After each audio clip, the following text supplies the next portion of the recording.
Hey guys, I got yet another new video here for you today. This is going to be a review on the Savage Axis. This one happens to be chambered in 243, and I'm going to go over everything that I put on it and basically how it performed. And there's going to be a little bit of a rant possibly at the end, not about the rifle, but about the caliber that I chose to get it in. So, talking about the rifle, again, this is the Savage Axis. This is one of the models that does not have the accutrigger. Got this on purpose because I got a trigger sear upgrade kit. Can't remember the company's name at the moment. I believe it was from MCarbio, but I'll leave a link in the description because I absolutely love the trigger now that is on this rifle. Breaks at a crisp 3.5 pounds. Just absolutely completely changed the dynamic of the rifle. Shoots amazingly, and that lighter trigger pull really helps show how well it can shoot. Moving on from that, just a cheap sling on it, a Caldwell bipod. I do that for most of my whitetail rifles. I'll put a bipod on it.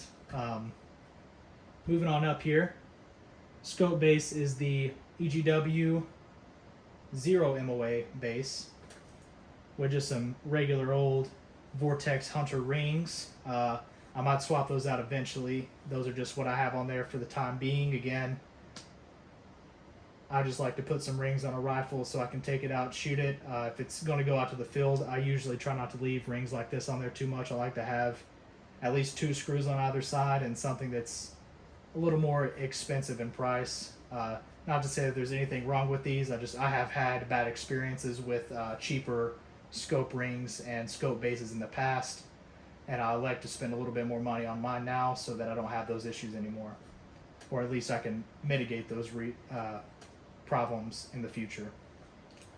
Scope I went with on here is another Vortex Crossfire 2 4-12x44.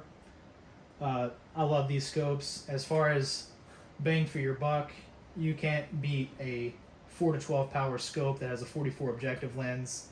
It collects light well. I've shot this rifle out to 250, 300-ish yards, and it performs really well. I really enjoy the scope. I've enjoyed the rifle. I'm trying to think here now. The groups that I got out at 100 yards were 0.75 inch, which doesn't sound absolutely, amazing. It's sub MOA still out of a $400 rifle, but out at 200 yards, I had 1.5 inch groups, so a pretty correlating group size out to between 100 and 200 yards. I'm very, very impressed with how the rifle performed. Now to talk about my rant here. So I got this rifle in 243. I got this mainly in case I have some female friends who have asked to go hunting with me a couple times, and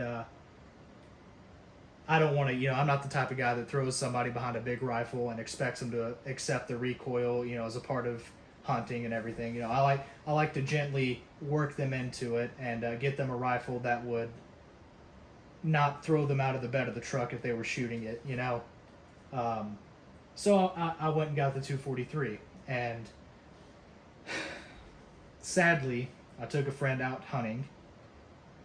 We got on a deer right at about 100 yards. It was a perfect situation. The deer was stopped broadside, perfect broadside. She got it right where she needed to put it. I was watching through binoculars. She shot. Seen pretty much exactly where the bullet hit. Looked like a perfect shot. We get down there, go to trail the deer. We find a little bit of blood. I see where she's hit ribs. There's some good blood, some bones. Got knocked off with the hit. There's good hair. Looking at all the signs, I feel like this is a really good, double lung shot. She's probably killed this deer. It's sitting 20, 30 yards away tops. So we go down the trail. We follow the blood a little bit more. The blood starts to dry up, starts getting lesser and lesser as we go on. And eventually we've trailed this deer for 200 yards. We still haven't found it. We got a dog on the trail. The dog couldn't get on the trail good enough to find the deer, and we sadly had to leave that deer out in the woods that night. So I'm going to say rifle's amazing. This will probably become a good coyote hunting rifle for me, but I will say I do not recommend the 243 for deer hunting. And that's just from my personal experience. You know, I'm sure there's plenty of other people out there who say, you know, they've killed lots of deer with a 243, and I'm sure they have. But out of my own personal experience, this is not the way to go with it.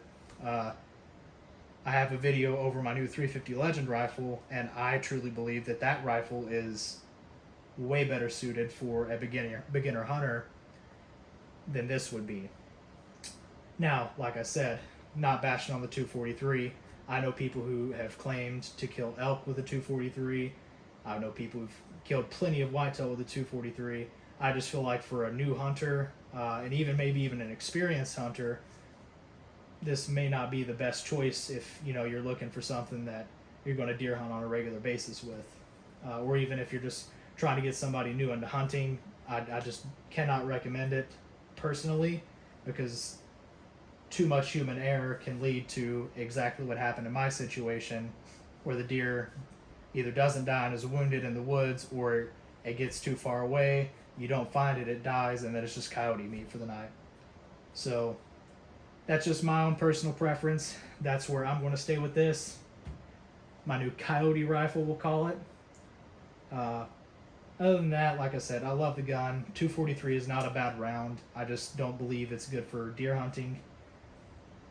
By the way, for those guys that are going to ask what I was shooting the new Remington tipped core locks that were 95 grain. So it was a perfect weight and a good round to use for a white-tailed deer.